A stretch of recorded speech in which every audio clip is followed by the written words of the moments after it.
ഓരോരുത്തരുടെയും ഭൂമിയിലെ അസ്തിത്വത്തിന് കാരണക്കാരനായ പടച്ച തമ്പുരാനെ മനസ്സിലായിട്ടില്ലാത്ത മനുഷ്യർ മുഴുവനും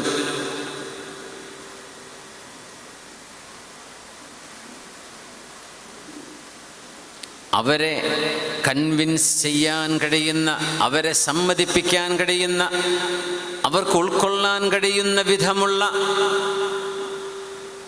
ചിന്തകളും പഠനങ്ങളും അല്ലാഹു ഈ ദീനിലേക്ക് ഇതുവരെ കടന്നു വന്നിട്ടില്ലാത്തവർക്ക് കാണിച്ചു കൊടുക്കുകയും നിങ്ങളുടെ ശരീരത്തിൽ തന്നെയും ഇതൊരിക്കലും ഒരു മനുഷ്യന് ചെയ്തു വെക്കാൻ കഴിയുന്നതല്ല, യാദൃച്ഛികതക്ക്, ബൈ ചാൻസ്, ഇവല്യൂഷന്, പരിണാമത്തിന് ഇതിനൊന്നും ചെയ്തു വെക്കാൻ കഴിയാത്ത ഒരു സൂപ്പർ എഞ്ചിനീയറിംഗ് ഉണ്ടെങ്കിൽ മാത്രമേ ഈ ശരീരം വർക്ക് ചെയ്യൂ എന്ന് മനുഷ്യനെ ബോധ്യപ്പെടുത്തുന്ന പഠനങ്ങൾ ഇസ്ലാമിൻ്റെ അകത്തേക്ക് കടന്നു വരാത്ത ആളുകളുടെ കൈകളിൽ നാം കാണിച്ചു കൊടുക്കുന്നു എന്ന് തന്നെയാണ് ഖുർആൻ പറഞ്ഞത്.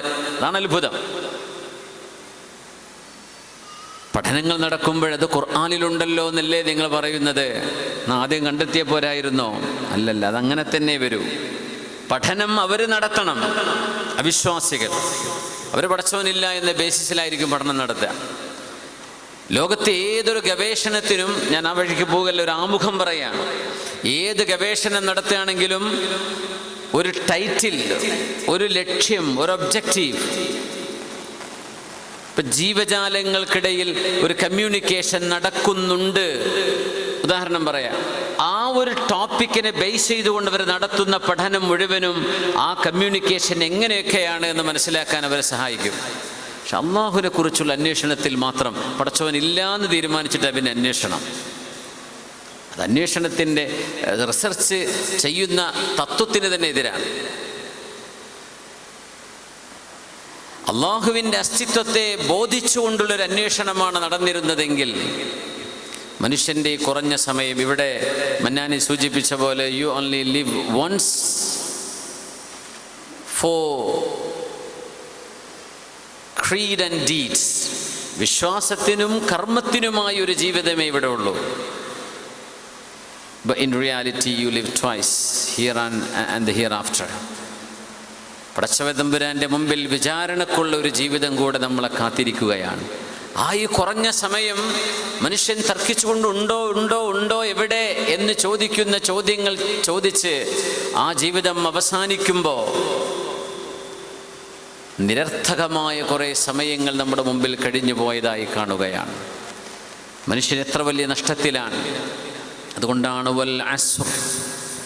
വൽ അസ്രി ഇന്നൽ ഇൻസാന ലഫീ ഖുസ്ർ ഇല്ലല്ലദീന ആമനൂ വഅമിലുസ് സ്വാലിഹാതി വതവാസൗ ബിൽ ഹഖ് വതവാസൗ ബിസ്സബ്ർ. ഇല്ലല്ലദീന ആമനു, ലോകത്തിനൊരു സൃഷ്ടാവുണ്ട് എന്ന് മനസ്സിലാക്കാത്തിടത്തോളം കാലം മനുഷ്യൻ നഷ്ടത്തിലാണ് എന്ന് ഖുർആൻ തീർത്തു പറഞ്ഞു. ഇമാം ശാഫിഈ തങ്ങൾ പറയുമായിരുന്നു, ഖുർആനിൽ ഈ ഒരു സൂറത്ത് അല്ലാതെ ഒരു സൂറയും ഇല്ലാന്ന് സങ്കല്പിക്കുക, ലകഫത്, ഇറ്റ് വുഡ് ബി ഇനഫ്. സൂറത്തുൽ അസ്ർ മതി ഖുർആൻ മനസ്സിലാക്കി തരാൻ, അത് മാത്രം മതിയെന്ന അത്രയും ആശയം ഉൾക്കൊള്ളുന്ന എല്ലാ വചനങ്ങളും അങ്ങനെയാണ്. ഈ സൂറ പ്രത്യേകിച്ചു വൽ അസ്രി, സമയത്തെ തന്നെയാണ് സത്യം, മനുഷ്യന്റെ ആയുസ്സിനെ തന്നെയാണ് സത്യം, പ്രപഞ്ചത്തിന്റെ ആയുസ്സിനെ തന്നെയാണ് സത്യം, അസ്ർ നേരത്തെ തന്നെയാണ് സത്യം. ഇന്നൽ ഇൻസാന ലഫീ ഖുസ്ർ, സമയമെന്നത് ഇല്ലാത്തതായിരുന്നു, സമയമില്ലായിരുന്നു. സമയം ഇല്ലാത്തൊരു സാധനമായിരുന്നു, അതിനുണ്ടാക്കപ്പെട്ടതാണ്. ക്വാണ്ടം ഫിസിക്സ് എന്ന് പറയുന്ന ശാസ്ത്രശാഖ എന്നതിനെക്കുറിച്ച് ഗവേഷണം നടത്തിയത് അല്ലാമ ബഖില്ലാനി നൂറ്റാണ്ടുകൾക്ക് മുമ്പ് പറഞ്ഞു, അൽ വഖ്തു മഖ്ലൂഖ്, ടൈം ഈസ് ക്രിയേറ്റഡ്. സമയം ഉണ്ടാക്കപ്പെട്ട സാധനമാണ്, സമയമില്ലാത്തൊരു സമയം ഉണ്ടായിരുന്നു. അതുകൊണ്ടാണ് അള്ളാഹുവിനെ കുറിച്ച് പടച്ചവൻ ഇന്നലെ, നാളെ, മറ്റന്നാൾ എവിടെയായിരിക്കും എന്ന ചോദ്യം പ്രസക്തമല്ല. കാരണം സമയം ഇല്ലാത്ത കാലഘട്ടത്തിൽ സമയത്തിൻ്റെ ഇല്ലായ്മയെയും അതിൻ്റെ മുമ്പുള്ള ലോകത്തെയും സൃഷ്ടിച്ചവനാണ് അല്ലാഹു. അതുകൊണ്ട് ആ റബ്ബിന് ഈ സമയം ബാധകമല്ല. പ്രപഞ്ചം ഉണ്ടായപ്പോഴല്ലേ ഇന്ന്, ഇന്നലെ, നാളെ എന്നൊക്കെ പറയാൻ പറ്റിയത്. കുഞ്ചു കൻസൻ മഖ്ഫിയ, ആരാരും അറിയാത്ത, ഒരാൾക്കും അറിയാതെ കിടന്നിരുന്ന വിലപിടിപ്പുള്ള ഒരു സ്വത്തായിരുന്നു ഞാൻ എന്ന് അല്ലാഹു റബ്ബുൽ ഇസ്സത്ത്. കുഞ്ചു കൻസൻ മഖ്ഫിയ, I was a treasure unknown, അറിയപ്പെടാത്ത ഒരു നിഗൂഢമായ നിധിയായിരുന്നു അല്ലാഹു എന്ന സൃഷ്ടാവ്. ഫഅഹ്ബബ്തു അൻ ഉറഫ്, അറിയപ്പെടണമെന്ന് ഞാൻ ആഗ്രഹിച്ചു. ഫഖലഖതുൽ ഖലായിഖ്, അതുകൊണ്ടാണ് ഞാൻ സൃഷ്ടികളെ പടച്ചത്. ആ സൃഷ്ടികളെ പടച്ചപ്പോൾ സൃഷ്ടികൾക്ക് അല്ലാഹു ബ്രെയിൻ സംവിധാനിച്ചു. ആ ബ്രെയിനിന് വേണ്ടുവോളം പ്രോസസ് ചെയ്യാനുള്ള ഭക്ഷണം അത് വിശുദ്ധ ഖുർആൻ, ദൈവിക നിയമങ്ങൾ, പ്രപഞ്ചമെന്ന തുറന്ന പുസ്തകം, ഇതൊക്കെ വായിക്കാനുള്ളതാണ്. പുണ്യനബിയോട് ആദ്യം വായിക്കാൻ പറഞ്ഞതും അത് തന്നെയാണ്. യഖ്റഅ ബിസ്മി റബ്ബിക്കല്ലദീ ഖലഖ്, സൃഷ്ടിക്കപ്പെട്ടത് മുഴുവനും സൃഷ്ടാവിൻ്റെ നാമത്തിൽ വായിക്കൂ നബിയെ. സൃഷ്ടിക്കപ്പെട്ടത് മുഴുവനും വായിക്കാനുള്ള പുസ്തകമാണ്. അതുകൊണ്ട് വൽ അസ്രി ഇന്നൽ ഇൻസാന ലഫീ ഖുസ്രിൻ ഇല്ലല്ലദീന ആമനൂ, വിശ്വാസം എന്നത് ലോകത്തിൻ്റെ ആണിക്കല്ലാണ്, മനുഷ്യൻ്റെ അസ്തിത്വത്തിൻ്റെ ആണിക്കല്ലാണിത്. മനുഷ്യൻ എല്ലാറ്റിലും വിശ്വസിക്കുന്നുണ്ട്. ഈ പന്തലിവിടെ താഴേക്ക് വീഴില്ല എന്ന ധൈര്യത്തിൽ, ആ പന്തലിൻ്റെ ഉറപ്പിൽ വിശ്വസിച്ചുകൊണ്ടാണ് നമ്മളിവിടെ ഇരിക്കുന്നത്, അല്ലേ? ഈ സ്റ്റേജ് ഇവിടെ വീഴില്ല എന്നൊരു ഉറപ്പ്, അതൊരു വിശ്വാസമാണ്. അതിലാണിപ്പോൾ ഞാനിവിടെ നിൽക്കുന്നത്. നമ്മുടെ വീട്ടിൽ പോയി കിടന്നിറങ്ങുന്നതും ബസ്സിലും ട്രെയിനിലും യാത്ര ചെയ്യുന്നതും അപകടമുണ്ടാവാനിടയില്ല. പിന്നെ അള്ളാഹുവിൻ്റെ നിയമം, അള്ളാഹുവിൻ്റെ ഖലാഉകൾ സംഭവിക്കാം. മനുഷ്യൻ എല്ലാറ്റിലും ഒരു വിശ്വാസമുണ്ട്, എല്ലാറ്റിലും. കത്രികയെടുത്ത് കട്ട് ചെയ്യുമ്പോൾ അത് മുറിക്കുമെന്ന വിശ്വാസത്തിൽ അതെടുത്ത് ഉപയോഗിക്കുന്നത്, അല്ലേ? എല്ലാറ്റിലും ഒരു വിശ്വാസമുണ്ട്, ഒരു ഈമാനുണ്ട് മനുഷ്യന്. പക്ഷേ ഖുർആൻ പറയുന്ന ഈമാൻ അതല്ല. ഇതിൻ്റെയൊക്കെ ഒരു സൃഷ്ടാവ് സർവേശ്വരനായ ഒരേ ഒരുത്തനാണ്. ആ റബ്ബിനെ മനസ്സിലാക്കി തരാൻ മനുഷ്യൻ തെളിവെവിടെ എന്ന് ചോദിക്കുന്നതിന് അള്ളാഹു കൊടുത്ത തെളിവാണ് പരിശുദ്ധ ഖുർആൻ. അള്ളാഹു എന്ന അസ്തിത്വത്തെക്കുറിച്ചുള്ള ചോദ്യത്തിൻ്റെ ഉത്തരം വിശുദ്ധ ഖുർആനാണ്. അതുകൊണ്ടാണ് വിശ്വാസമില്ലാത്തവർ ഇല്ലല്ലദീന ആമനൂ വഅമിലുസ് സ്വാലിഹാത്ത്, പ്രപഞ്ചത്തിൻ്റെ സൃഷ്ടാവിലും അന്ത്യനാളിലും വിശ്വസിക്കുകയും പുണ്യ റസൂലിനെ നെഞ്ചിലേക്ക് ചേർത്ത് വെക്കുകയും ചെയ്തവരൊഴികെ ബാക്കി എല്ലാവരും പരാജയത്തിലാണ്. വഅമിലുസ് സ്വാലിഹാത്ത്, സൽക്കർമ്മങ്ങൾ അനുഷ്ഠിച്ചവരുമൊഴികെ.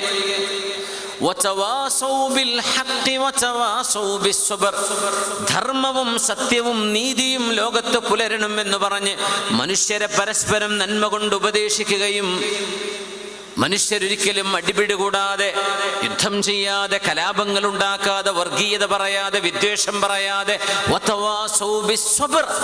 ആരെങ്കിലും പടികടന്നും അതിനപ്പുറത്തും അതിർവരമ്പുകളെ ഭേദിച്ചുകൊണ്ടും വെറുപ്പിന്റെ വാക്കുകൾ പറയുമ്പോൾ ക്ഷമിക്കണേ എന്ന് പറയാൻ ഇവിടെ ആളുകൾ വേണം. അവർക്കേ വിജയമുള്ളൂ, കത്തിക്കുന്നവർക്കല്ല വിജയം.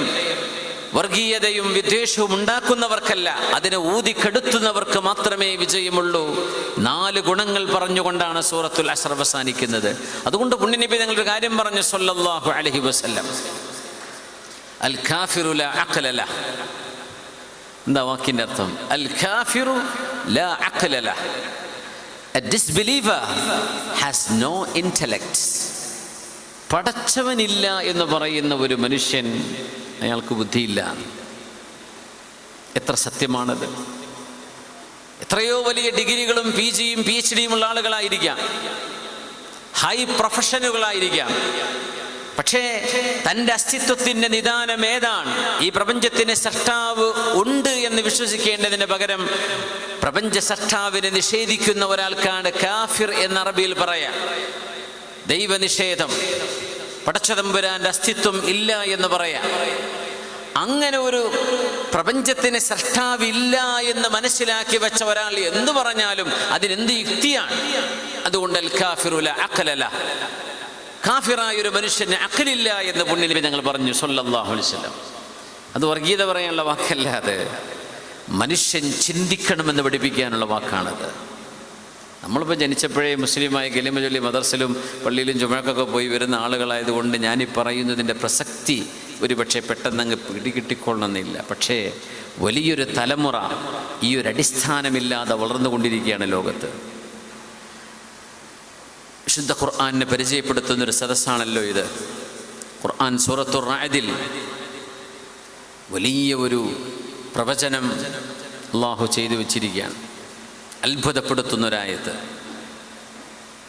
31-ാമത്തെ ആയത്ത്. അഊദു ബില്ലാഹി മിനശ് ശൈത്വാനിർ റജീം. ബിസ്മില്ലാഹിർ റഹ്മാനിർ റഹീം. വലൗ അന്ന ഖുർആനൻ സുയ്യിറത് ബിഹിൽ ജിബാൽ. അർത്ഥം അറിയുന്നവർ ആലോചിച്ച് മനസ്സിലാക്കി എന്താണ് അല്ലാഹു പറയുന്നത്. നമ്മൾ എപ്പോഴെങ്കിലും ഈ ആയത്തിനെ കുറിച്ച് ആലോചിച്ചിട്ടുണ്ടോ? വലൗ അന്ന ഖുർആനൻ സുയ്യിറത് ബിഹിൽ ജിബാലു ഔ ഖുത്തിഅത് ബിഹിൽ അർദ് ഔ കുല്ലിമ ബിഹിൽ മൗതാ ബലില്ലാഹിൽ അംറു ജമീഅ.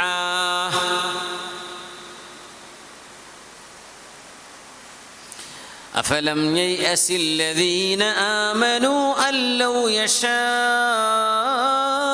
الله لهدى الناس جميعا ولا يزال الذين كفروا تصيبهم بما صنعوا قارعة أو تحل قريبا من دارهم حتى يأتي وعد الله إن الله لا يخلف الميعاد.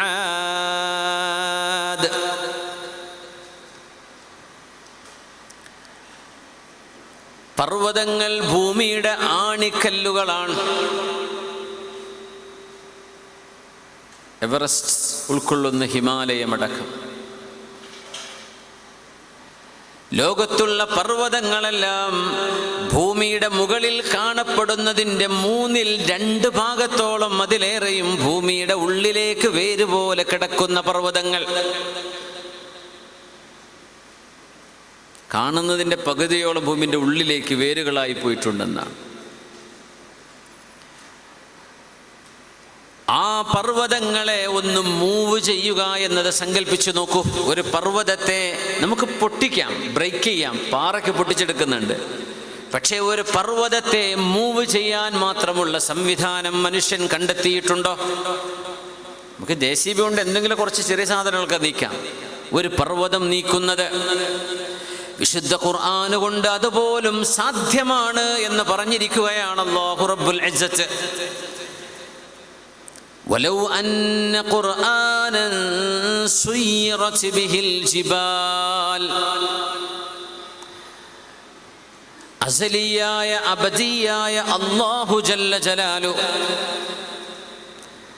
ഖുദ്റത്തിൻ്റെയും ഹിക്മത്തിൻ്റെയും ബസീറത്തിൻ്റെയും സുൽത്താനിൻ്റെയും ജബറൂത്തിൻ്റെയും എല്ലാം അധികാരിയായ അല്ലാഹു ആ പടച്ച തമ്പുരാന്റെ അനശ്വരമായ വാക്കുകൾ, വചനങ്ങളാണ് പരിശുദ്ധ ഖുർആൻ. ഫാത്തിഹ മുതൽ സൂറത്തുൻ നാസ് വരെ. അത് മനുഷ്യൻ ചൊല്ലിയതല്ല, മനുഷ്യന്റെ വാക്കുകളല്ല, ഒരാളും എഴുതി വെച്ചതുമല്ല. പുണ്യ നബി പോലും അത് ഞാൻ എഴുതിയതല്ല എന്ന് പറഞ്ഞവരാണ് നബി തങ്ങൾ സല്ലല്ലാഹു അലൈഹി വസല്ലം. തങ്ങൾ പോലും ഖുർആൻ എന്റേതാണെന്ന് തങ്ങൾ അവകാശപ്പെട്ടില്ല. അവകാശപ്പെടാമായിരുന്നില്ലേ? തങ്ങൾ മആദല്ലാഹ് ഖുദാന ഖാസ്ത മആദല്ലാ എന്ന് പറഞ്ഞുകൊണ്ടേ അത് പറയാൻ കഴിയൂ. പ്രവാചകരെങ്ങാനും സത്യപ്രവാചകരല്ലായിരുന്നുവെങ്കിൽ അറേബ്യയിലാകമാനം 23 വർഷങ്ങളെ കൊണ്ട് അടിമുടി മാറ്റം വരുത്താൻ കാരണമായ പരിശുദ്ധ ഖുർആനിന്റെ മാസ്മരികത അത് കാണുമ്പോൾ അത് എൻ്റെ പവറാണ്, എൻ്റേതാണ് എന്ന് പറയാനല്ലേ ഒരു മനുഷ്യൻ ആഗ്രഹിക്കുക. പുണ്യനബി പറഞ്ഞതെന്താ? ഇത് എൻ്റെ വാക്കുകളല്ല, ഇത് എൻ്റേതല്ല, ഇതെനിക്ക് നൽകപ്പെട്ട വാക്കുകളാണ്. തങ്ങൾ പോലും അവകാശം പറഞ്ഞിട്ടില്ല. പിന്നെ എങ്ങനെയാണ് തങ്ങളെ പേര് ഇത് ആരോപിക്കുന്നത്? എനിക്ക് വലിയ തമാശ തോന്നാറുണ്ട്. ഇത് മുഹമ്മദ് നബി എഴുതി വെച്ചതാണ്. തങ്ങൾ പറയുന്നത് ഞാൻ എഴുതിയതല്ല. തങ്ങളല്ലേ വാദിക്കേണ്ടത് ഞാൻ എഴുതിയതാണ്. തങ്ങൾ പറയുന്നത് എൻ്റേതല്ല. കിതാബുൻ ഉഹ്കിമത് ആയാതുഹു, ഇത് വിശുദ്ധ ഖുർആൻ അല്ലാഹു സംവിധാനിച്ചിറക്കി കൊടുത്തതാണ്. ഇന്നാ അൻസൽനാഹു ഫീ ലൈലത്തിൽ ഖദർ, ഇത് പുണ്യനബിക്ക് അവതരിപ്പിക്കപ്പെട്ട വാക്കുകളാണ്. ആ അനശ്വരമായ വാക്കുകളുടെ ഭൗതികവും അഭൗതികവുമായ കഴിവുകളെ മനുഷ്യൻ മനസ്സിലാക്കിയിരുന്നുവെങ്കിൽ ഭൂമിയിലേക്ക് ആഴത്തിൽ ആണികളായി ആഴ്ന്നിറങ്ങിക്കിടക്കുന്ന ഭീമാകാരങ്ങളായ പർവ്വതങ്ങളെപ്പോലും ഈ വചനങ്ങൾ ചൊല്ലിക്കൊടുത്താൽ, വിശുദ്ധ ഖുർആനിന്റെ വചനങ്ങൾ ചൊല്ലിക്കൊടുത്താൽ, ഖുർആനിന്റെ പാരായണം നടന്നു കഴിഞ്ഞാൽ ആ പർവ്വതങ്ങളെപ്പോലും അവിടുന്ന് സ്ഥാനചലനം നടത്താൻ മാത്രമുള്ള പവർ അള്ളാഹുവിന്റെ വചനങ്ങൾക്കുണ്ട് എന്ന് നിങ്ങൾ എന്താണ് മനസ്സിലാക്കാത്തത്? അള്ളാഹു ചോദിക്കുകയാണ്. വലൗ അന്ന ഖുർആനൻ സുയ്യിറത് ബിഹിൽ ജിബാൽ, പർവ്വതങ്ങളെ സ്ഥാനചലനം നടത്തുകയെന്ന് മാത്രമല്ല, പർവ്വതങ്ങളെ അവിടെ അടർത്തിയെടുത്ത് പൊടിപൊടിയായി അതിനെ അവിടെ നിന്ന് സ്ഥാനചലനം നടത്തി പൊടിയായി മാറ്റിക്കളയാൻ മാത്രമുള്ള പവർ, അതിനുള്ള കഴിവ് അള്ളാഹുവിൻ്റെ ഈ വചനങ്ങൾക്കുണ്ട് എന്ന് നിങ്ങൾ മനസ്സിലാക്കിയിട്ടില്ലയോ? ഔ ഖുത്തിഅത് ബിഹിൽ അർളു, ഭൂമിയെ കീറി മുറിക്കാൻ മാത്രമുള്ള ഒരു ടെക്നോളജിയും മനുഷ്യനിന്ന് കണ്ടുപിടിച്ചിട്ടില്ല. 14-12 മൈലുകൾ ഭൂമിക്കുള്ളിലേക്ക് മനുഷ്യൻ തുരങ്കം സൃഷ്ടിച്ചിട്ടുണ്ട്, ശരിയാണ്. പക്ഷേ ഭൂമിക്കുള്ളിൽ കിടക്കുന്ന അതിൻ്റെ കോറിലേക്ക്, ഭൂമിയുടെ അടിത്തട്ടിലേക്ക് ചെല്ലുമ്പോഴേക്കും മനുഷ്യൻ കണ്ടുപിടിക്കുന്ന പ്ലാറ്റിനം പോലും ഉരുകിയില്ലാതാവുന്നതാണ്. മനുഷ്യൻ കണ്ടുപിടിച്ച ഒരു മെഷീനിനും ഭൂമിയുടെ ഉള്ളിൽ കിടക്കുന്ന അതിസാന്ദ്രമായ ചൂടിനെ പ്രതിരോധിക്കാൻ കഴിയില്ല. മനുഷ്യന്റെ തുരക്കുന്ന മെഷീനുകൾ പോലും ഉരുകിപ്പോകും. എന്നാൽ വിശുദ്ധ ഖുർആനിന്റെ വചനങ്ങളുടെ മാസ്മരികതയിലൂടെ ഭൂമിയെ പോലും കഷ്ണമാക്കാൻ കഴിയുന്ന പവർ അള്ളാഹുവിന്റെ ഈ വചനങ്ങൾക്കുണ്ട് എന്ന് നിങ്ങൾക്കറിയില്ലയോ? ഇതൊക്കെ നടക്കാൻ പോകുന്ന സംഭവങ്ങളായിരിക്കും. ഭൂമിയെ കഷ്ണിക്കാനുള്ള ഒരു കഴിവ് ഈ വചനങ്ങൾക്കുണ്ട്. നമുക്ക് ചിലതൊന്നും മനസ്സിലാവില്ല. നമ്മുടെ ബുദ്ധി കൊണ്ടോ നമ്മുടെ പരിമിതമായ അറിവ് കൊണ്ടോ നമുക്കത് വ്യാഖ്യാനിക്കാൻ കഴിയില്ല. പക്ഷേ വരാൻ പോകുന്ന ഒരു ലോകത്തിന് വിശുദ്ധ ഖുർആൻ മെന്റലി അപ്പീലിംഗ് ആണ്. അവരുടെ ബുദ്ധിക്ക് മനസ്സിലാവുന്നതും അവർക്ക് ഉൾക്കൊള്ളാൻ കഴിയുന്നതുമായ ഒരുപാട് ഹിക്മത്ത് അല്ലാഹു കാണിച്ചിടും. ഇപ്പം നമ്മൾ ചൊവ്വയിൽ പോകും, മനുഷ്യൻ ചൊവ്വയിൽ പോകുന്നു. ഇനി ബുധനിലേക്ക് പോകാം, വേറെ ഏതെങ്കിലും നക്ഷത്രത്തിലേക്ക് പോകാം, പ്രോക്സിമ സെഞ്ചുറിയിലേക്ക് പോകാം. ഇവിടെ പോയാലും ഹബീബിന്റെ മെഹറാജിനോളം അതൊക്കെ എത്തുമോ? ഹബീബിന്റെ മെഹറാജിനെ മറികടക്കാൻ മാത്രമേ എന്താ അവിടെ കണ്ടെത്തിയത്? ഒന്നും കണ്ടെത്തിയിട്ടില്ല. മെഹറാജ് എന്താണ്? മനുഷ്യരിൽ നടത്തുന്ന സ്പേസ് ഷട്ടിലുകൾ എന്താണ്? എത്രയോ അടുത്താണ് നമ്മൾ പോകുന്നത്. പുണ്യനബി പോയത് 7 ആകാശങ്ങളെയും മറികടന്നുകൊണ്ടാണ്.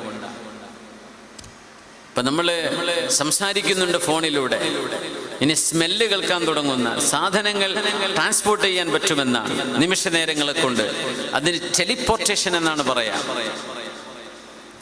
വിശുദ്ധ ഖുർആൻ അയ്യുക്കും യഅ്തീനി ബിഅർശിഹാ ഖബ്ല അൻ യഅ്തൂനി മുസ്ലിമീൻ, അയ്യുക്കും യഅ്തീനി ബിഅർശിഹാ,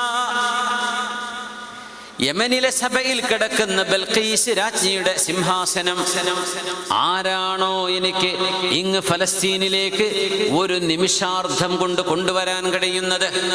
ചോദിച്ചില്ലേ? നടന്ന സംഭവമാണ് ടെലിപ്പോർട്ടേഷൻ. അതൊക്കെ ലോകത്ത് നടന്നാലും ഇതുപോലെ 3500 കിലോമീറ്റർ ഒന്നും ചെയ്യാനുള്ള കഴിവൊന്നും ലോകാവസാനത്തിന്റെ മുമ്പ് മനുഷ്യന് കിട്ടണമെന്നില്ല. ഖുർആൻ അതിനെ മറികടന്ന് ചെയ്തു വെച്ചു കഴിഞ്ഞു. ഇങ്ങനെ നമ്മളറിയാത്ത പല വിഷയങ്ങളുണ്ട്. 7 ആകാശങ്ങൾ എന്ന സങ്കല്പം മനുഷ്യനെ ഒന്നാം ആകാശം എവിടെ തിരിയാത്ത കാലമാണ്. എവിടെയാണ് ഒന്നാം ആകാശം? ഇത് ലാ മഹദൂദല്ലല്ലോ. ഈ ലോകം മഹദൂദാണ്, മഖ്ലൂഖാണ്. അതുകൊണ്ട് ഇത് മഹദൂദാണ്. പക്ഷെ ഇതിന്റെ ഹദ് എവിടെയാണ്, ഇതിന്റെ ബോർഡർ എവിടെയാണ്, ഇതിന്റെ പരിധി എവിടെയാണ് നമുക്ക് കണ്ടെത്താൻ പറ്റിയിട്ടില്ല. അത് അടുത്ത നൂറ്റാണ്ടിൽ കണ്ടെത്തിയേക്കും. അത് കഴിഞ്ഞാൽ 2ാം ആകാശം കണ്ടെത്തും. 3 ഉണ്ട്, 4 ഉണ്ട്, ഇതൊക്കെ കണ്ടെത്തിയേക്കും. ഇന്ന് മനുഷ്യൻ കണ്ടെത്തിയ പ്രപഞ്ചം മുഴുവൻ ഈ ദൃശ്യപ്രപഞ്ചത്തിന്റെ ആകെ 4% കണ്ടെത്തിയിട്ടുള്ളൂ. ബാക്കി 96% മനുഷ്യന്റെ കണ്ണുകൊണ്ട് കാണാത്ത സാധനങ്ങളാണത്രേ. എത്രയോ കോടിക്കണക്കിന് ബില്യൺ കണക്കിന് താരസമൂഹങ്ങളെ മനുഷ്യൻ ഇന്ന് കണ്ടെത്തിയിട്ടുണ്ട്. ഇതൊക്കെ മൊത്തം പ്രപഞ്ചത്തിന്റെ 4% ആയിട്ടുള്ളൂ. ബാക്കി 96% is unknown dark matter. മനുഷ്യനെ കണ്ടെത്താൻ കഴിയാത്ത കറുത്ത ഇരുണ്ട എന്തോ സാധനങ്ങളാണെന്ന് കാണാൻ പറ്റുന്നില്ല. അപ്പം എന്താണ് ഈ ലോകം? അതിൻ്റെ ഉള്ളിൽ കിടക്കുന്ന നമ്മളായി 2 സെന്റ് ഭൂമിക്ക് തർക്കി ചുമ്മാനും വാപ്പാനും തെറ്റിച്ച് കുരുത്തക്കേട് വാങ്ങിപ്പോണത്. ഈ പ്രപഞ്ചത്തിന്റെ വ്യാപ്തി എന്താണ്? ഈ ലോകം എത്ര വലുതാണ്? ഇങ്ങനെ ചിന്തിപ്പിച്ച ഒരു ഗ്രന്ഥമാണ് ഖുർആൻ. എത്രയാ സമാവാതു വൽ അർള്, പ്രപഞ്ചം ആകാശ ലോകങ്ങൾ എന്ന് ഖുർആൻ പറഞ്ഞത്. ഇന്ന ഫീ ഖൽഖിസ് സമാവാതി വൽ അർളി വഖ്തിലാഫിൽ ലൈലി വൻ നഹാരി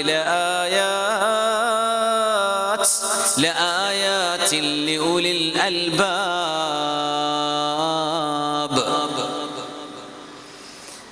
الذين يذكرون الله قياما وقعودا وعلى جنوبهم ويتفكرون في خلق السماوات والأرض ربنا ما خلقت هذا باطلا سبحانك فقنا عذاب النار. പ്രപഞ്ചത്തെ വായിക്കാൻ പറഞ്ഞ ഇത്രമേൽ മനോഹരമായൊരു ആയത്ത് ആലോചിച്ച് നോക്കി. ഈ വിശുദ്ധ ഗ്രന്ഥം ഖുർആൻ എന്ന് പറയുന്നത് കാലത്തിന്റെ മുന്നേ സഞ്ചരിക്കുകയാണ്. പർവ്വതങ്ങളിലെ പാറ പൊട്ടിക്കാനേ നമ്മൾ പഠിച്ചിട്ടുള്ളുവെങ്കിൽ പർവ്വതത്തെ തന്നെ അവിടെ നിന്ന് പിഴുതെടുത്ത് പൊടിപൊടിയായി പർവ്വതങ്ങളെ തന്നെ അവിടെ നിന്ന് നിഷ്കാസിതമാക്കാൻ കഴിയുന്ന പവർ ഈ വിശുദ്ധ ഗ്രന്ഥത്തിനുണ്ട് എന്ന് നിങ്ങൾ അറിഞ്ഞില്ലയോ? അല്ലാഹു ചോദിക്കുകയാണ്. ഭൂമിയെ കീറിമുറിക്കാനുള്ള ഒരായുധവും നിങ്ങളുടെ കയ്യിലില്ല. ഇപ്പോ ഭൂമിയുടെ കോർ, ഭൂമിയുടെ ഉള്ളെന്ന് പറയുന്നത് അതിശക്തമായ 2000-3000 ഡിഗ്രി അല്ല അതിലേറെ ചൂടിൽ തിളച്ചു മറിഞ്ഞുകൊണ്ടിരിക്കുന്ന ലാവ പോലെയുള്ള ദ്രാവകമാണ്. അതിൻ്റെ ഉള്ളിലേക്ക് തുളക്കാൻ പറ്റുന്ന ഒരു മെഷീനും മനുഷ്യന് ഇതുവരെ കണ്ടെത്താൻ കഴിഞ്ഞില്ലെങ്കിൽ ഭൂമിയെ തുരക്കാനും ഭൂമിയെ കഷ്ണമാക്കാനും കഴിയുന്ന പവർ ഈ ഗ്രന്ഥത്തിനുണ്ട് എന്ന് അല്ലാഹു പ്രഖ്യാപിച്ചു കഴിഞ്ഞു. ഇത് എത്രയോ നൂറ്റാണ്ടുകൾക്കുള്ള ഖുർആൻ എറിഞ്ഞു കൊടുക്കുകയാണ്. നോക്കിക്കോ, കഴിഞ്ഞില്ല. ഔ കുല്ലിമ ബിഹിൽ മൗതാ, റൂഹ് നഷ്ടപ്പെട്ട് മരിച്ചു കിടക്കുന്ന മനുഷ്യന്റെ ഡെഡ് ബോഡിയോട് വിശുദ്ധ ഖുർആനിന്റെ വചനം ഓതുമ്പോഴേക്കും ആ മനുഷ്യന് സംസാരിക്കാൻ കഴിയുന്ന വിധം ആ മനുഷ്യന്റെ ബോഡിക്ക് ലൈവ്ലിയായി ആരോഗ്യം തിരിച്ചു കിട്ടുന്ന പോലെ, ജീവൻ തിരിച്ചു കിട്ടുന്ന പോലെ മരിച്ച മയ്യത്തിന് സംസാരിക്കാൻ കഴിവ് കിട്ടുന്ന വിധമുള്ള പവർ അല്ലാഹുവിന്റെ ഗ്രന്ഥത്തിനുണ്ട് എന്ന് നിങ്ങൾ അറിഞ്ഞിട്ടില്ലയോ? എന്തായി പറയണതൊക്കെ? മരിച്ച മയ്യത്തിനെ സംസാരിപ്പിക്കാൻ കഴിയും ഖുർആൻ കൊണ്ട്. സൂറത്തുർ റഅദാണ് ഞാൻ ഓതുന്നത്. അത്ഭുതം എന്താണെന്നറിയോ? സയൻസുമായി ബന്ധപ്പെട്ട ഒരായത്തും പുണ്യനബി വിശദീകരിച്ചില്ല എന്നതാണ്. സ്വല്ലല്ലാഹു ഒരു ഹദീസും സയൻസുമായി ബന്ധപ്പെട്ട ആയത്തുകളെ വിശദീകരിച്ചത് കാണാൻ കഴിയില്ല. എന്തുകൊണ്ടാണെന്നറിയോ? അതത് കാലഘട്ടത്തിലെ മുസ്ലിമും അമുസ്ലിമുമായ സയന്റിസ്റ്റുകൾ അവരാണ് അതിനെ വ്യാഖ്യാനിക്കേണ്ടത്. അതുകൊണ്ട് പുണ്യനബി അങ്ങാനും അതിനെ അന്ന് വ്യാഖ്യാനിച്ചു കൊടുത്താൽ ആട്ടിടയന്മാരായ അന്നത്തെ അറബികൾ ഇസ്ലാം എന്ന് ഓടും. എന്തായി പറയണത്? അതുകൊണ്ട് പുണ്യനബി വിശദീകരിച്ചില്ല. അത് 20ലും 21-ാം നൂറ്റാണ്ടിലും ഇരിക്കുന്ന നമുക്ക് ചെറുതായിട്ട് മനസ്സിലായി തുടങ്ങി എന്താണ് ആ പറഞ്ഞതിൻ്റെ പൊരുളെന്ന്. ഈ അനന്തമായൊരു ഗ്രന്ഥം നമ്മുടെ കയ്യിലുണ്ടായിട്ട് റമദാന് മാത്രം തുറന്ന് പൂട്ടിവെക്കുന്ന നമ്മളല്ലേ ഏറ്റവും വലിയ ദൗർഭാഗ്യവാന്മാർ. ഇത്ര വലിയൊരു പവർ, ഭൂമിയെ കീറി മുറിക്കാൻ കഴിയുന്ന, മഹാമലകളെ എടുത്ത് മൂവ് ചെയ്യാൻ കഴിയുന്ന വിധമുള്ള പവർ, അത്രയും വലിയ എനർജി ഈ വിശുദ്ധ ഗ്രന്ഥത്തിലെ വചനങ്ങൾക്കുണ്ട്. മാത്രമല്ല മരിച്ച മനുഷ്യനെ സംസാരിപ്പിക്കാനും കഴിയും ഈ വിശുദ്ധ ഗ്രന്ഥം കൊണ്ട്. എന്നിട്ട് അല്ലാഹു പറയാ, ഇവിടെ ഒന്നും നിൽക്കണില്ല. ബല്ലില്ലാഹിൽ അംറു ജമീഅ. ആ വാക്കിലെല്ലാം ഉൾക്കൊണ്ടു. ബൽ ലില്ലാഹിൽ അംറു ജമീഅ. It is not limited. ഈ പറഞ്ഞതിൽ ഇത് അവസാനിച്ചില്ല. ലില്ലാഹിൽ അംറു ജമീഅ. All affairs are due to Allah. എല്ലാ കാര്യങ്ങളും അല്ലാഹുവിൻ്റെ നിയന്ത്രണത്തിലാണ്. ഇനിയും ഒരുപാട് കാര്യങ്ങൾ നിങ്ങൾക്ക് പറഞ്ഞു തരാനുണ്ട്. ഇത് ചില ഹെഡ്ലൈനുകൾ മാത്രം അല്ലാഹു പറഞ്ഞു തന്നു. സുബ്ഹാനല്ലാഹ്. എന്നിട്ട് പറയാം, അഫലം യയസില്ലദീന ആമനൂ. ജന്മനാ മുസ്ലിമായവർ, തറവാട്ടിൽ തന്നെ മുസ്ലിമായി ജനിച്ചവർ, ജനനം കൊണ്ട് മുസ്ലിമായവർ, കുട്ടിക്കാലം മുതൽ മുസ്ലിമായവർ, ഇസ്ലാമിന്റെ വില എന്താണെന്നറിയാതെ അഷ്ഹദു അല്ലാ ഇലാഹ ഇല്ലല്ലാഹ് വ അഷ്ഹദു അന്ന മുഹമ്മദർ റസൂലുള്ളാഹ് എന്ന വചനം ഉച്ചരിക്കുന്നതിലൂടെ മനുഷ്യ മനസ്സിന് കിട്ടുന്ന അനിയന്ത്രിതമായ, അനിർവചനീയമായ, വിവരിക്കാൻ കഴിയാത്ത അനുഭൂതി എന്താണെന്ന് അനുഭവിച്ചിട്ടില്ലാത്ത ആളുകൾ ഞാനും നിങ്ങളും. അഫലം യയസില്ലദീന ആമനൂ. ലോകത്ത് കുറച്ചാളുകൾ നിരീശ്വരവാദം പറയുമ്പോൾ, പടച്ചവനില്ല എന്ന് പറയുമ്പോൾ, ഇസ്ലാമിനെ പറ്റി ഒന്നും പഠിക്കാതെ അതും ഇതും അവിടെ നിന്ന് എറിഞ്ഞ് ഇസ്ലാമിക വിശ്വാസികളുടെ മനസ്സിന് വേദനയുണ്ടാക്കുമ്പോൾ സത്യവിശ്വാസികൾ നിരാശപ്പെട്ടു പോവുകയാണോ? അല്ലൗ യശാഉല്ലാഹു ലഹദന്നാസ ജമീഅ. എന്താണ് ആളുകൾക്ക് ഇസ്ലാം മനസ്സിലാവാത്തത്? അള്ളാഹു വിചാരിക്കുകയാണെങ്കിൽ, അള്ളാഹു തീരുമാനിക്കുകയാണെങ്കിൽ സർവ്വ മനുഷ്യരെയും ഈമാനിന്റെ വെളിച്ചത്തിലേക്ക് കൊണ്ടുവരാൻ അള്ളാഹുവിന് കഴിയുമെന്ന് നിങ്ങൾക്കറിയില്ലയോ? എന്തിനാ നിങ്ങൾ നിരാശപ്പെടുന്നത്? നിങ്ങളൊരു വെള്ളവസ്ത്രം ഇറങ്ങിയിരിക്കുകയാണ്. ഒരാൾ പറയാം അതിൽ ചെളിയുണ്ട്, ചെളിയുണ്ട്, ചെളിയുണ്ട്. അവര് പറഞ്ഞോട്ടെ, നിങ്ങൾക്ക് ചെളിയില്ല എന്നറിയൂലേ? ആ പറയുന്ന ആളുകളെ കുറിച്ച് നിങ്ങൾ എന്തിനാ ടെൻഷൻ അടിക്കുന്നത്? നമ്മുടെ പെൺകുട്ടികള് അവരാണ് ഈ ഉമ്മത്തിന്റെ അംബാസഡർമാർ.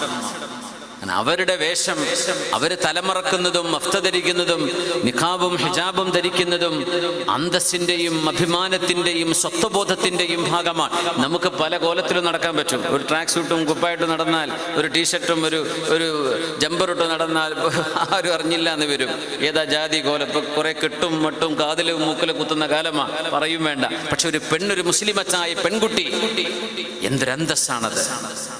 പെൺകുട്ടികളെ, നിങ്ങളുടെ ഹിജാബിനെ പറ്റി ആരെങ്കിലും എന്തെങ്കിലും പറയുകയാണെങ്കിൽ നിങ്ങളുടെ മനസ്സിനോടെങ്കിലും നിങ്ങൾ ഇത് ചോദിക്കണം. ഞാനീ പറയുന്നത് എന്താ? ഒരു പെൺകുട്ടി അവളുടെ ചെസ്റ്റും അവളുടെ ക്ലെവേജും അവരുടെ ഷോൾഡറും അവളുടെ വയറും പൊക്കിളൊക്കെ കാണിച്ച് നടക്കുമ്പോൾ ഏതെങ്കിലും ഒരുത്തൻ ചോദിക്കാറുണ്ടോ എന്തിനാ പെങ്ങളിത് കാണിക്കുന്നത്? മുട്ടിൻ്റെ താഴെയും മുട്ടിൻ്റെ മീതയും തൈയുടെ പകുതിയിലുമൊക്കെ സ്കേർട്ട് ധരിച്ച് നടക്കുമ്പോഴേ ഏതെങ്കിലും ഒരു പെൺകുട്ടിയോട് ആരെങ്കിലും ഒന്ന് കമന്റ് പറയാറുണ്ടോ? എന്തേ മോളെ ഇതൊക്കെ കാണിച്ചു നടക്കുന്നു? എന്തേ? അവൾക്കത് കാണിക്കാനുള്ള അവകാശമുണ്ട് എന്ന് ഈ പറയുന്നവൻ വിശ്വസിക്കുന്നുണ്ട്. ഒരു പെൺകുട്ടിക്ക് അവളുടെ ശരീരം കാണിക്കാൻ അവകാശമുണ്ടെങ്കിൽ ഒരു വിശ്വാസിനിയായ പെൺകുട്ടിക്ക് അത് മറക്കാൻ അവകാശമില്ലേ? ഒരു പെൺകുട്ടിയുടെ അവകാശമല്ലേ അത്? അവൾക്ക് തുറന്നു കാണിച്ച് നടന്ന ആർക്കും ഒന്നും പറയാനില്ല. അത് അവളുടെ അവകാശമാണ്, അവളുടെ പേഴ്സണൽ ചോയ്സ്. മറക്കുന്നതും അവളുടെ പേഴ്സണൽ ചോയ്സാണ്. അതിനെന്തിനാ പിന്നെ കൊമ്പ് കോർക്കേണ്ട വല്ല കാര്യമുണ്ടോ? അതിനെ ക്വസ്റ്റ്യൻ ചെയ്യേണ്ട വല്ല കാര്യമുണ്ടോ? അത് അവളുടെ പേഴ്സണൽ ചോയ്സ്.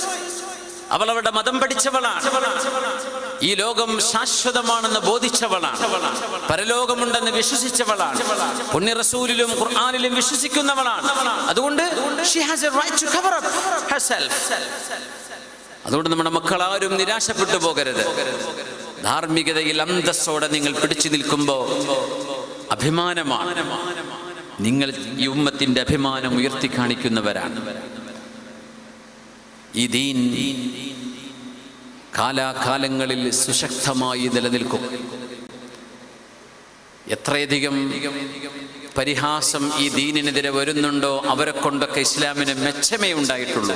എത്ര യുക്തിവാദികളും എക്സും അല്ലാത്തതുമായ ആളുകൾ ഇസ്ലാമിനെതിരെ പറയാൻ വരുന്നുണ്ടെങ്കിൽ അവർക്കൊക്കെ സമ്മാനം കൊടുക്കണം എന്നാണ് എൻ്റെ അഭിപ്രായം. കാരണം ചില്ലറയൊന്നുമല്ല അവർ ഈ ഉമ്മത്തിന് നന്മ പഠിപ്പിച്ചു കൊടുക്കാൻ അവസരമുണ്ടാക്കി തരുന്നത്. അവരാ ആരോപണം ഉന്നയിക്കുമ്പോഴല്ലേ ഇപ്പുറത്ത് പഠിക്കാൻ നിൽക്കുന്നത്. ആർക്കെങ്കിലും അറിയായിരുന്നു എന്താ വഖഫ് നിയമമെന്ന്? വഖഫ് പഠിച്ചില്ലേ? എന്തെല്ലാം നിയമങ്ങൾ പഠിച്ചു? ഇതൊക്കെ ഇവന്മാരെ തോണ്ടുമ്പോഴല്ലേ പഠിക്കുന്നുള്ളൂ. അതുകൊണ്ട് പഠിക്കാൻ അവസരമുണ്ടാക്കി തരികയാണ് അവർ. ഇസ്ലാം ഹോട്ട് ഷെയറിലാണ്. അതെന്നും അങ്ങനെയായിരിക്കും. ഖുർആനും അങ്ങനെയാണ്. അതിന് അപ്പൊ സ്വാഭാവികമായും എതിർപ്പുകൾ ഉണ്ടാകും. മാങ്ങ കായ്ക്കുന്ന മാവിനല്ലേ ഏറ് വരുള്ളൂ, അല്ലാത്തതിന് ആരെറിയാൻ പോവാന്? അതുകൊണ്ട് നമ്മൾ മനസ്സിലാക്കണം നമ്മുടെ ദീൻ എത്ര മനോഹരമാണ്. അവിടെ തീരുന്ന വിഷയമേ. നമ്മൾ ഇളകാതിരുന്നാൽ മതി.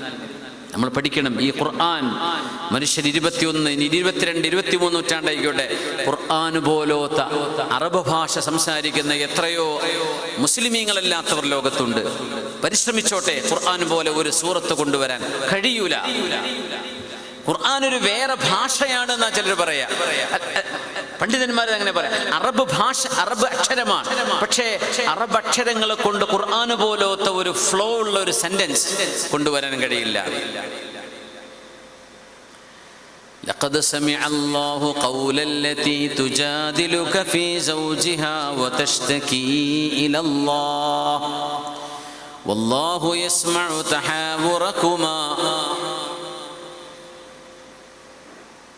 ഖുർആന്റെ ഭാഷാ പണ്ഡിതന്മാർ പറയും, അല്ലാഹ് എന്ന വാക്ക് ഈ സൂറത്തുൽ മുജാദലയിലെ ആദ്യത്തെ ആയത്ത് വിശുദ്ധ ഖുർആനിൽ അല്ലാത്ത ഒരു സെന്റൻസ് ആയിരുന്നെങ്കിൽ, ഖദ് സമിഅ അല്ലാഹു, അല്ലാഹുവിന് പകരം ഏതെങ്കിലും ഒരാളുടെ പേര് പറയാം, ഇന്നയാൾക്ക് കേൾക്കാം.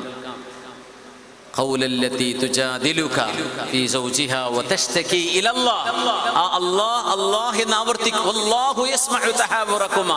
3 തവണ അല്ലാഹ് എന്ന വാക്ക് ഉപയോഗിച്ചു. നിങ്ങൾ അതിന് പകരം ഒരു സയ്യിദെന്നോ മുഹമ്മദെന്നോ ഒരു അഹമ്മദെന്നോ ഒരു ബക്കറെന്നോ അവിടെ നിന്ന് വെച്ച് നോക്കി ഒന്ന് വായിച്ചു നോക്കൂ. ഈ ഭംഗിയുടെ 4000 അകലത്ത് പോലും എത്താൻ കഴിയില്ല. ഖദ് സമിഅ അല്ലാഹു. എന്തൊരു മനോഹരം. അറബ് ഭാഷ അറിയുമ്പോഴെന്തറിയാം. ഖുൽ ഹുവല്ലാഹു അഹദ് അല്ലാഹു സ്വമദ് ലം യലിദ് വലം യൂലദ് വലം യകുൽ ലഹു കുഫുവൻ അഹദ്. ഈ ആശയം ഒരു അറബി അറിയുന്ന ഇവിടെ ചാറ്റ് ജിപിടി ഒക്കെ ഉണ്ടല്ലോ, അവർക്കും കൊടുക്കുക. അവരോടൊക്കെ ഒന്ന് ഉണ്ടാക്കാൻ വേണ്ടി പറഞ്ഞു നോക്കൂ. ഖുർആന് സമാനമായോ ഈ ആശയം ഒരു അറബിയിൽ കൊണ്ടുവരാൻ വളരെ precise, short and straight to the point, അങ്ങനെ ഒരു സെന്റൻസ് കൊണ്ടുവരാൻ കഴിഞ്ഞാൽ ഒരിക്കലും ഖുൽ ഹുവല്ലാഹു അഹദിനോളം എത്തുകയുമില്ല. അതാ ഭാഷ അറിയുന്നവരൊക്കെ അത് പറഞ്ഞിട്ട് കാര്യമുള്ളൂ എന്നതുകൊണ്ട് ഞാൻ ആ വശം ഖുർആനിന്റെ ബലാഗിയായ ഇജാസിനെ സംബന്ധിച്ച് പറയുന്നില്ല. അത് പഠിക്കേണ്ടതാണ്. ഇത് ഹബീബിന് അല്ലാഹു നൽകിയ അല്ലാഹുവിൻ്റെ മുത്തുമണികളാണ്.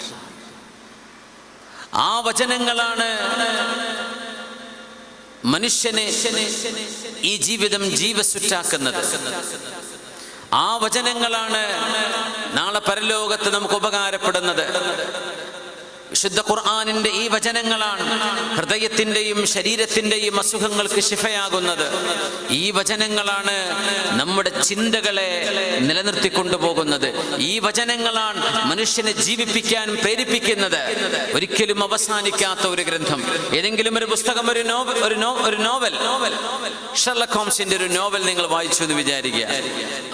ആ ഒരു നോവൽ ഒരു തവണ വായിച്ചു, ഒരു പക്ഷേ ഭാഷ ഇംഗ്ലീഷിൽ ഒറിജിനൽ, അതിന് ഇംഗ്ലീഷിൽ വായിക്കുകയാണെങ്കിൽ ഒരു 2-3 പ്രാവശ്യമൊക്കെ വായിക്കണം എന്ന് തോന്നും. ഓക്കെ, 2-3 പ്രാവശ്യം നിങ്ങൾ വായിച്ചു എന്ന് വിചാരിക്കുക.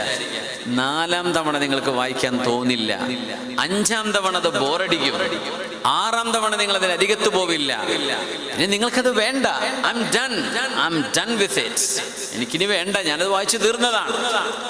അങ്ങനെ ഒരിക്കലും പറയാൻ കഴിയാത്ത ഒരു ഗ്രന്ഥമേ ലോകത്തുള്ളൂ പരിശുദ്ധ ഖുർആൻ. ആലിമീങ്ങൾക്കും മുതഅല്ലിമീങ്ങൾക്കും പഠിച്ചു തീർന്നു എന്ന് പറയാൻ കഴിയുന്നില്ല. ഇനിയും അവിടെ പഠിക്കാൻ ബാക്കി കിടക്കുകയാണ്. ഒന്നും തീർക്കാൻ പറ്റുന്നില്ല. നമുക്കൊരിക്കലും ഇനിയും ആശയങ്ങൾ അറിയാത്ത ആഴക്കടലുകളായി കിടക്കുന്ന ആയത്തുകൾ വിശുദ്ധ ഖുർആനിലുണ്ട്. ലാ തൻഖദി അജായിബുഹു, അക്ഷരജ്ഞാനമില്ലാതിരുന്ന, എഴുത്തുകൾ എഴുത്തും വായനയും അറിയില്ലാതിരുന്ന ഹബീബുനാ റസൂലുള്ളാഹി സ്വല്ലല്ലാഹു അലൈഹി വസല്ലം എങ്ങനെയാണ് ഇങ്ങനെ ഒരു ഗ്രന്ഥം ലോകത്തിന് സമ്മാനിച്ചത്? അല്ലാഹുവിൻ്റെ വചനങ്ങളല്ലാതെ എന്താണിത്? പിന്നെ അതല്ലെങ്കിൽ പിന്നെ എന്താണ്?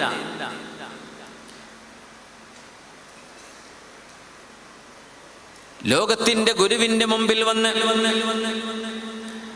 വിശുദ്ധ ദീൻ എന്താണെന്ന് പറഞ്ഞു തരണേ എന്ന് പറയുമ്പോൾ അവരുടെ മുമ്പിൽ ഖുർആൻ ഓതി കൊടുക്കുകയാണ് റസൂലുള്ളാഹി സ്വല്ലല്ലാഹു അലൈഹി വസല്ലം. ഇന്നമൽ മുഅ്മിനൂന അല്ലദീന ഇദാ ദുകിറല്ലാഹു വജിലത് ഖുലൂബുഹും وإذا تليت عليهم آياته زادتهم إيمانا وعلى ربهم يتوكلون. ഖുർആൻ അല്ലാത്തത് ഖുർആൻ പറയുന്ന ഖുർആനിൻ്റെ ശൈലിയിൽ ഓതിയാൽ പോലും മനസ്സിലാവുന്നത് ഖുർആനല്ല.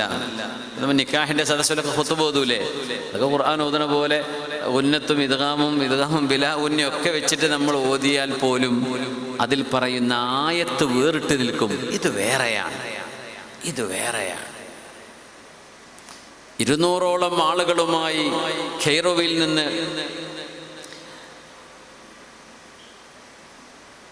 സൈപ്രസിലേക്ക് കടന്നു പോകുന്ന സൈപ്രസ് വഴി ലണ്ടനിലേക്ക് കടന്നു പോകുന്ന ഒരു കപ്പലിൽ ഒരു പണ്ഡിതൻ ഖുതുബ നടത്തിയത് ലോക ചരിത്രത്തിലുണ്ട്. വെള്ളിയാഴ്ച യാത്രക്കാരാണ്, അദ്ദേഹം ഖുതുബ നടത്തി കപ്പലിൽ വെച്ച്.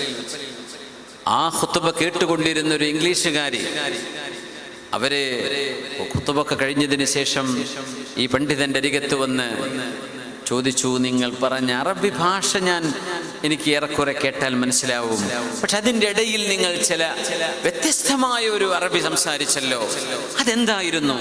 അതിൻ്റെ മനസ്സിനെ വല്ലാതെ സ്വാധീനിച്ചു എന്ന് പറഞ്ഞ് ആ വൃദ്ധയായ ടൂറിസ്റ്റായി ആ ഷിപ്പിലുണ്ടായിരുന്ന സഹോദരി, ഒരു യൂറോപ്പുകാരി, ആ ഖുതുബ നിർവഹിച്ച പണ്ഡിതനെ വന്നു കണ്ടു. അദ്ദേഹം ഒരു അഹ്ലുസുന്ന വൽ ജമാഅത്തിന്റെ ആളൊന്നും അല്ലാത്തതുകൊണ്ട് ഞാൻ പേര് പറയുന്നു. സയ്യിദ് ഖുതുബാണ്. സയ്യിദ് ഖുതുബ നടത്തിയൊരു ഖുതുബയായിരുന്നു അത്. അദ്ദേഹത്തിന്റെ മുമ്പിൽ വന്നുകൊണ്ട് ആ പെണ്ണ് ഇസ്ലാം സ്വീകരിച്ചത് ചരിത്രമാണ്. കാരണം എന്തെന്നറിയോ? അറബ് ഭാഷയിൽ ചെയ്ത ഖുതുബക്കിടയിൽ വിശുദ്ധ ഖുർആൻ അദ്ദേഹം ഓതുന്നുണ്ടായിരുന്നു. ആ ആയത്തുകളാണ് ഈ ഉമ്മയെ സ്വാധീനിച്ചത്. അർത്ഥമൊന്നും അറിയണ്ട, ആ വചനങ്ങൾക്കൊരു സ്വാധീനമുണ്ട്. ആ സ്വാധീനമാണ് തുഫൈലു ദൗസി റളിയല്ലാഹു അൻഹു മക്കയിലേക്ക് വരുമ്പോൾ, മുസ്ലിമല്ലാതിരുന്ന സമയം കഅബാലയത്തിന്റെ അരികെ വന്ന് തവാഫ് ചെയ്യാൻ വേണ്ടി വരുമ്പോൾ മഹാനായ തുഫൈൽ എന്നവരുടെ ചെവിയിൽ ഖുർആൻ കേൾക്കാതിരിക്കാൻ വേണ്ടി പരുത്തി വെച്ചു കൊടുത്തുകൊണ്ട് മക്കയിലേക്ക് പറഞ്ഞയച്ച മക്കയിലെ പ്രമാണിമാർ. തുഫൈൽ റളിയല്ലാഹു അൻഹു തന്നെ കഥ പറയുന്നുണ്ട്. പരിശുദ്ധമായ കഅബാലയത്തിന്റെ അരികിൽ പുണ്യ റസൂൽ നിസ്കരിക്കുന്നത് ഞാൻ കണ്ടു. ഞാനിങ്ങനെ പ്രദക്ഷിണം ചെയ്യുകയാണ് കഅബയെ. ഇസ്ലാം സ്വീകരിച്ചിട്ടൊന്നുമില്ല, മുമ്പേ കഅബയെ അവർ ബഹുമാനിക്കുന്നവരാണ്. അന്നത്തെ അറബികൾ കഅബയെ അവർ തവാഫ് ചെയ്യുന്നവരാണ്.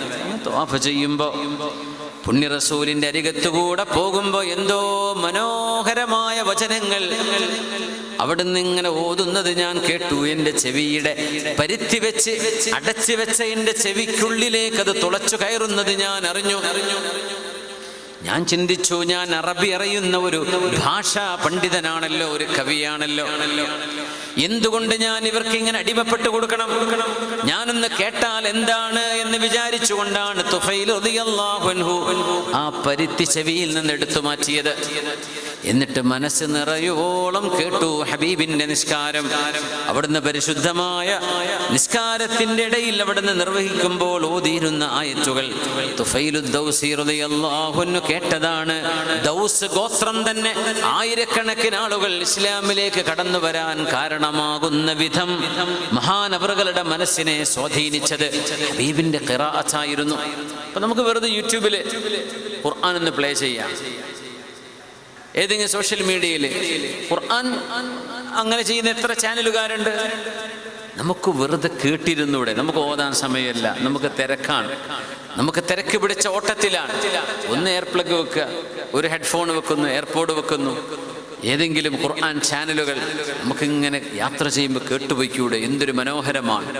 പണ്ഡിതന്മാർ പറയാറുണ്ട്, ഒരു മൊബൈൽ ഫോൺ 24 മണിക്കൂറിനുള്ളിൽ നിങ്ങൾ ചാർജ് ചെയ്തില്ലെങ്കിൽ അതിന്റെ ചാർജ് അങ്ങ് ഡൗൺ ആയി പോകുന്ന പോലെ 24 മണിക്കൂറിനുള്ളിൽ മുസ്ലിം ഖുർആൻ കേട്ടില്ലെങ്കിൽ അവന്റെ ഈമാനിന്റെ ചാർജ് കെട്ടുപോകും.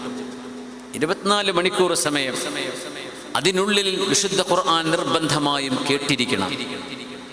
5 നേരത്തെ നിസ്കാരം നമ്മൾ ഓതുന്നവരാ, ഖുർആൻ കേൾക്കണം. നമ്മൾ ഓതാൻ മറ്റൊരാൾ ഓതിത്തരാം, ആരോ ഓതുന്നത് റെക്കോർഡ് ചെയ്യപ്പെട്ടത് കേൾക്കാം. എങ്ങനെയാണെങ്കിലും 24 മണിക്കൂറിനുള്ളിൽ നമ്മുടെ ഒരു ദിവസം അവസാനിക്കുന്നതിനുള്ളിൽ വിശുദ്ധ ഖുർആൻ കേൾക്കാൻ നമുക്ക് അവസരം കിട്ടിയില്ലെങ്കിൽ മൊബൈലിന്റെ ബാറ്ററി ഡൗൺ ആകുന്ന പോലെ നമ്മുടെ ഈമാൻ ഡൗൺ ആയിട്ടുണ്ടാവും. പിന്നെ അതിനെ ഉണർത്തിയെടുക്കാൻ പാടാണ്. അതുകൊണ്ട് ഒരല്പസമയം എപ്പോഴെങ്കിലും യാത്രയിലോ മറ്റോ ആയിരിക്കട്ടെ, നമുക്ക് സൗകര്യപ്പെടുന്ന ഒഴിവ് സമയങ്ങളിൽ ഒന്ന് കേട്ടുകൊണ്ടിരിക്കുക. അതിനൊരു മനോഹാരിതയുണ്ട്. ഖുർആനിന്റെ വചനങ്ങൾ ഓതുന്ന വെള്ളത്തിന്, റുഖിയ ചെയ്യുന്ന വെള്ളത്തിന് ഒരു മനോഹരമായൊരു കെമിക്കൽ റിയാക്ഷൻ അതിൽ നടക്കുന്നുണ്ടെന്നാണ്, ഒരു കെമിക്കൽ ഫോർമുല അവിടെ രൂപപ്പെടുന്നുണ്ടെന്നാണ്. അത് എല്ലാ വെള്ളത്തിനുമുണ്ട് കേട്ടോ. ലോകത്ത് അങ്ങനെ ഒരു പഠനം നടന്നത് ഈ അടുത്ത് ഒരു ആലിമീങ്ങളുടെ സമ്മേളനത്തിൽ പങ്കെടുത്തൊരു മഹാപണ്ഡിതൻ ലോകത്തോട് വിളിച്ചു പറയുകയുണ്ടായി. ഒരു സയന്റിസ്റ്റുകളുടെ സമ്മേളനമാണ്. അപ്പൊ അവർ പറയുന്നത്, ഒരു ഗ്ലാസ് വെള്ളമെടുത്ത് ആ വെള്ളത്തിൽ നിങ്ങൾക്ക് ഇഷ്ടമുള്ളൊരു പോസിറ്റീവ് കമന്റ് ആ വെള്ളത്തിന്റെ അരികത്ത് വെച്ച് പറയാ. ചിലർ ഐ ലവ് യു എന്ന് പറഞ്ഞു, ചിലർ വേറെന്തെങ്കിലും പറഞ്ഞു, ചിലർ പാട്ടുപാടി കൊടുത്തു.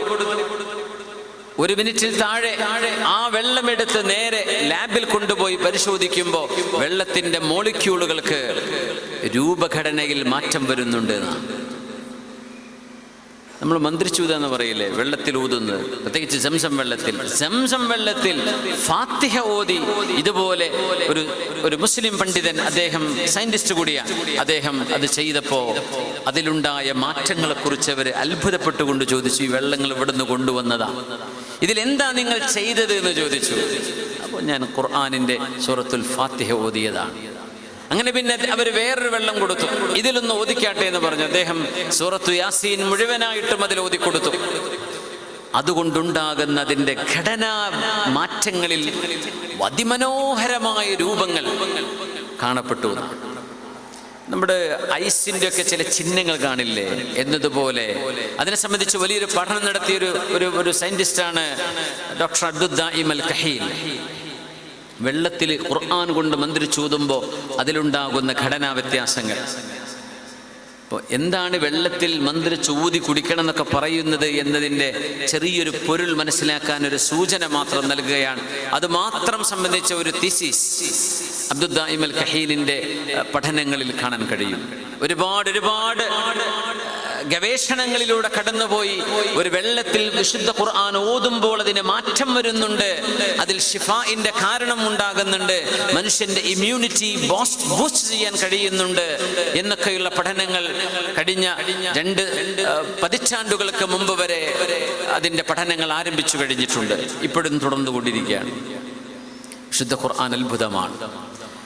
وَنُنَزِّلُ مِنَ الْقُرْآنِ مَا هُوَ شِفَاءٌ وَرَحْمَةٌ لِّلْمُؤْمِنِينَ وَلَا يَزِيدُ الظَّالِمِينَ إِلَّا خَسَارًا وَنُنَزِّلُ مِنَ الْقُرْآنِ مَا هُوَ شِفَاءٌ وَرَحْمَةٌ لِّلْمُؤْمِنِينَ ولا يزيد الظالمين إلا خسارا. ഒന്നുകൂടെ, നമ്മൾ രോഗികൾക്ക് അല്ലാഹു ശിഫ നൽകട്ടെ. ആ ശിഫ ഉദ്ദേശിച്ചുകൊണ്ടാണ് ഞാൻ ഓതുന്നത്, ശ്രദ്ധിച്ചു കേൾക്കുക. ബിസ്മില്ലാഹിർ റഹ്മാനിർ റഹീം. وَنُنَزِّلُ مِنَ الْقُرْآنِ مَا هُوَ شِفَاءٌ وَرَحْمَةٌ لِّلْمُؤْمِنِينَ وَلَا يَزِيدُ الظَّالِمِينَ إِلَّا خَسَارًا. ഒരു മനുഷ്യന്റെ ചെവിയിലൂടെ രോഗമുള്ളവനോ ഇല്ലാത്തവനോ ആകട്ടെ, മാനസികമായോ ശാരീരികമായോ എന്തെങ്കിലും പ്രയാസങ്ങളുണ്ടെങ്കിൽ മനുഷ്യൻ മരുന്ന് കഴിക്കണം, ചികിത്സിക്കണം, അതൊക്കെ വേണം. എന്നാൽ അതോടൊപ്പം പരിശുദ്ധ ഖുർആനിന്റെ റുഖിയ കൂടി ചെയ്താൽ അതിന് ഫലമുണ്ട്. ഈ ആയത്ത് ഷിഫാഇന്റെ ആയത്താണ് എന്ന് മഹാന്മാർ പഠിപ്പിച്ചിരിക്കുന്നു. വനുനസ്സിലു മിനൽ ഖുർആൻ, ഈ വിശുദ്ധ ഖുർആനിലെ ഓരോന്നും ഷിഫയാണ്. വറഹ്മ, കാരുണ്യമാണ്, റഹ്മത്താണ്. ലിൽ മുഅ്മിനീൻ, അല്ലാഹുവിൽ വിശ്വസിക്കുന്നവർക്ക്. അങ്ങനെയാണ്. വിശ്വസിക്കാത്ത എത്ര ആളുകളുണ്ട്?